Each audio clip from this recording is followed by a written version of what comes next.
This video covers a tense and emotional Zoom court hearing involving a defendant, Mr. Kelly, who is asking the court to release him on bond before Christmas. He explains that he made efforts to attend his previous court date, claiming he contacted both the court clerk and his former attorney, and believed it was partly his bondsman's responsibility to ensure his appearance. However, the situation is complicated by the fact that Mr.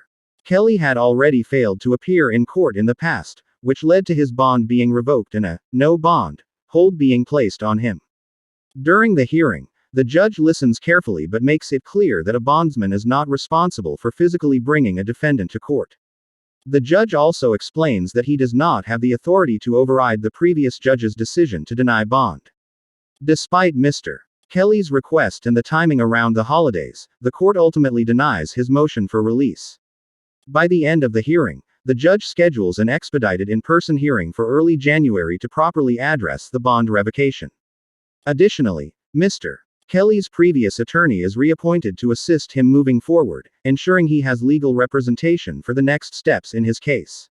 We're just having a docket call today. That's the purpose of this. And what it is, Mr. Kelly, is that's a 2020 case that you had.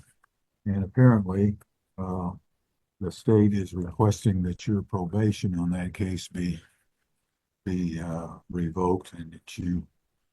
Yes, sir. So I bonded out on that case, correct?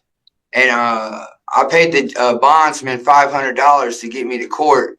When I called the bondsman tells me he's out of town. So I called Judge Sanderfield's office 3 times. Then I called the court clerk 3 times, and I called the district attorney's office and try to get a Zoom link. They told me they couldn't give me a Zoom link on the case. So I called back my bondsman. He says, well, what you need to do is start walking. So I called my attorney, Watts, at the time, and he said there was nothing he could do for me. So 10 days ago, I just got a new job working at Kohl's, making $27 an hour. 10 days ago, on Friday the 13th, I go turn myself in to Sedgwick County to get this taken care of.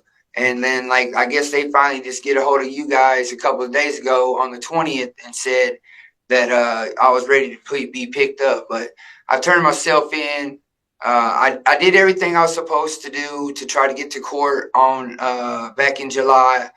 I called everybody I could, tried the judge, everybody, so my bond wouldn't get revoked. And then, I turned myself in on my own accord to try to get this taken care of.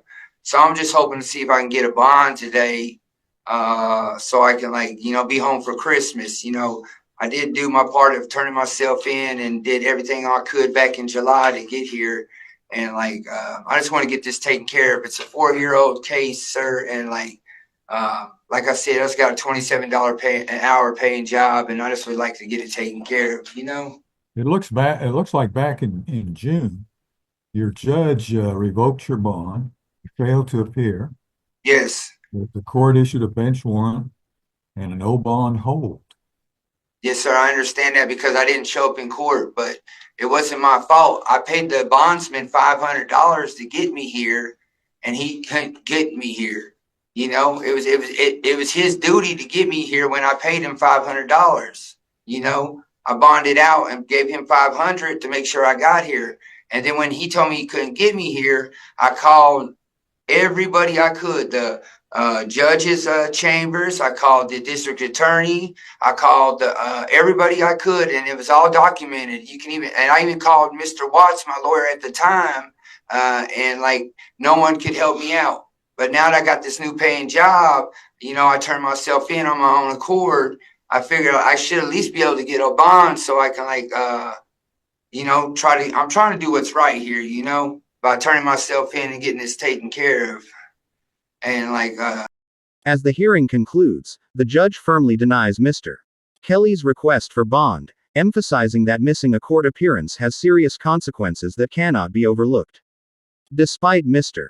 Kelly's arguments and the urgency of wanting to be released before Christmas, the court makes it clear that responsibility ultimately lies with the defendant to appear as required. However, the case is not over.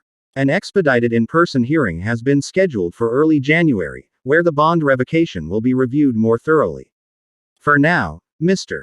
Kelly remains in custody, but with his previous attorney reappointed, he will have legal support moving forward. The next hearing will be critical in determining whether he has another chance at release, making it a key moment in the progression of his case.